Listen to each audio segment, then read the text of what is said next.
ನಾನು ಬಸವಪ್ರಣವ್ PUC first ಇಯರಿನ ವಿದ್ಯಾರ್ಥಿಯನಾಗಿದ್ದೇನೆ.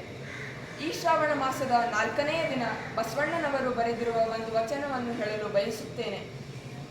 ಈ ವಚನ ಹೀಗಿದೆ: ಇಬ್ಬರು ಮೂವರು ದೇವರನೆಂದು ಉಬ್ಬಿ ಮಾತನಾಡಬೇಡ, ಒಬ್ಬನೇ ಕಾಣಿರೋ ಇಬ್ಬರೆಂದು ಹುಸಿ ನೋಡ, ಕೂಡಲ ಸಂಗಮ ದೇವ ಇಲ್ಲವೆಂದಿತ್ತು ವೇದ.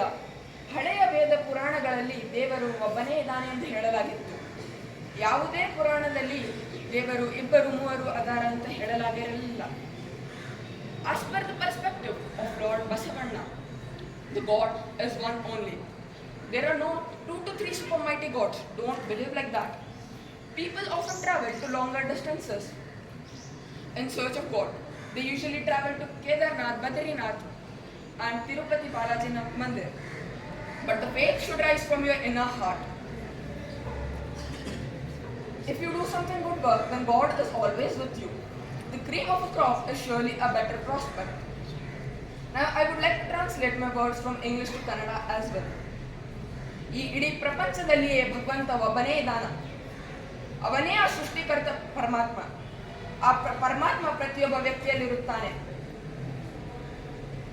ಅದು ಹೇಗೆಂದರೆ ನಾವು ಒಳ್ಳೆಯ ಸಂಘದಲ್ಲಿದ್ದರೆ ಭಗವಂತನೇ ಎಂದು ಪ್ರಾಪ್ತಿಯಾಗುತ್ತೇವೆ. ಆದರೆ ನಾವು ದುರದೃಜನರ ಸಂಘದಲ್ಲಿದ್ದರೆ ಕ್ರೂರನೆಂದು ಪ್ರಾಪ್ತಿಯಾಗುತ್ತೇವೆ.